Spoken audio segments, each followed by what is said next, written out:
Hello my dear students of class 8. Today I am going to teach chapter The National Movement.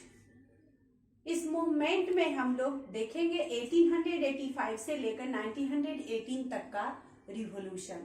It means ये Indian national movement जो start होती है वहाँ से हम लोग आज ये स्टोरी को मैं शुरू करूँगी.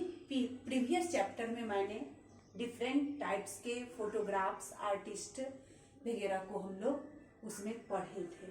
अब इसमें हम देखेंगे इस चैप्टर में द नेशनल मूवमेंट में कि हमारे इंडिया में किस तरह वहाँ पे नेशनलिज्म का विकास होता है, यानी growth of nationalism.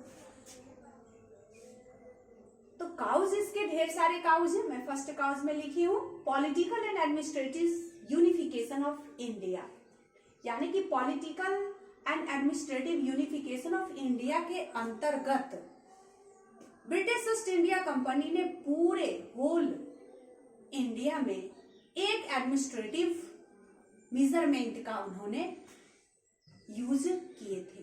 Her Indian people के लिए एक यूनिफॉर्म लॉ को लागू किए थे ताकि उनका एडमिनिस्ट्रेटिव इफेक्टिव हो और यहाँ से इकोनॉमिकल यानी कि रिवेन्यू के रूप में हम उसको प्राप्त कर सके.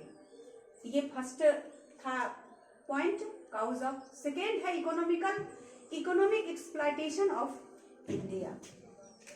British east India company India को इस तरह कोलोनाइज किया था कि ताकि यहाँ के जो पीपल हो वो दो तरीके से हमारे अंदर हम लोग उन पे डोमिनेंट हो जाए. उसमें है आपको first political and second economical. तो इकोनॉमिकल एक्सप्लॉयटेशन के अंतर्गत वो इस रूल को अपनाते थे ताकि यहाँ के इंडियन पीजेंट्स दिनों दिन गरीब होते चले जा रहे थे. उनका टैक्स दिनों दिन वो लोग इंक्रीज किए जा रहे थे, जिसके चलते इंडियन पीजेंट्स गरीब होते जा रहे थे. वो कर्ज में डूबे जा रहे थे अंडर डेब्ट. Attempt were being made to destroy Indian industries. यहाँ तक कि यहाँ पे जितने भी इंडियन इंडस्ट्रीज थे उनको डिस्ट्रॉय करने की कर रहे थे और प्रमोट ब्रिटिश इंडस्ट्रीज गुड्स, और ब्रिटिश इंडस्ट्रीज गुड का वो लोग प्रमोट कर रहे थे, आगे बढ़ा रहे थे. तो इस चीज से हम यहाँ पे देखते हैं कि इंडियन पीजेंट्स पुअर होते जा रहे थे, यानी कि इंडियन इंडस्ट्रीज यहाँ पे डिस्ट्रॉय होते जा रहे थे, जिसके चलते भी आपको नेशनलिज्म आगे बढ़ने में एक उनको सहारा मिलता है. तीसरा है इसमें socio religious reform movement.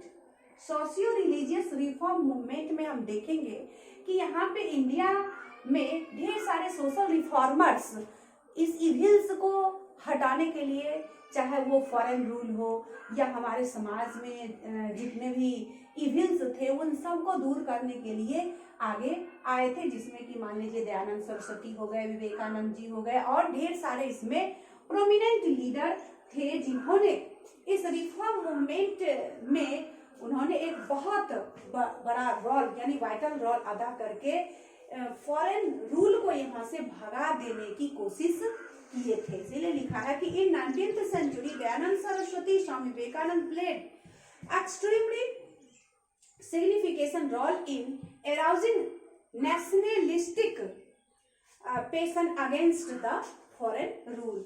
Foreign rule को हटाने में और नेशनलिज्म में पैट्रियोटिक फीलिंग्स को इंडिया में फैलाने में उन लोग का बहुत वाइटल रोल रहा है.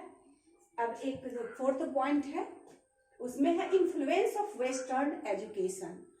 और चूंकि हम ये जान रहे हैं कि वेस्टर्न इंस्पायरेशन का ही कमाल है जो आज मेरा इंडिया भी स्वतंत्र हो चुका है, और उसमें सबसे बड़ी चीज है सोशल रिफॉर्म. उस समय के जो थे यानी वेस्टर्न कंट्री के, जैसे कि लॉक हो गए, जॉन लॉक हो गए, स्पेंसर हो गए, मिल हो गए, वॉल्टेयर हो गए, तो इन सब का जो इंस्पायरेशन था वो इंडियन पीपुल पे बहुत गहरा प्रभाव डालता है. लोग एक जगह से दूसरी जगह स्टडी के लिए जाते हैं और ये इंस्पायरेशन को अपने इंडिया में लेकर के लौटते हैं, जिससे कि यहाँ पर नेशनलिज्म का ग्रोथ बहुत ही रैपिडली तरीके से होता है। उसमें फ्रेंच रिवॉल्यूशन है, अमेरिकन वॉर ऑफ इंडिपेंडेंस है, या यूनिफिकेशन में आपको जर्मन का यूनिफिकेशन हो या इटली का यूनिफिकेशन हो, ये सारे यूनिफिकेशन के दौरान हम देख रहे हैं कि वहाँ के पीपुल में नेशनलिज्म की फीलिंग्स बढ़ती है और उस टेरिटोरीज को तोड़ करके उन्होंने एक नेशन स्टेट में तब्दील कर देते हैं, और वही का इंस्पायरेशन हमारे इंडिया में भी पहुँचती है, यानी कि वेस्टर्न एजुकेशन यहाँ पे पहुँचती है, और उससे हम लोग इंस्पायर्ड हो करके हम यहाँ से फॉरेन रूल को भगा सकने में समर्थ हो सके, या उनके प्रति, उनको भगाने के प्रति जो रोल होता है वो हमें उत्पन्न होते हैं। अब इसमें और 3-4 पॉइंट है, तो नेक्स्ट वीडियो में मैं बता दूंगी। धन्यवाद।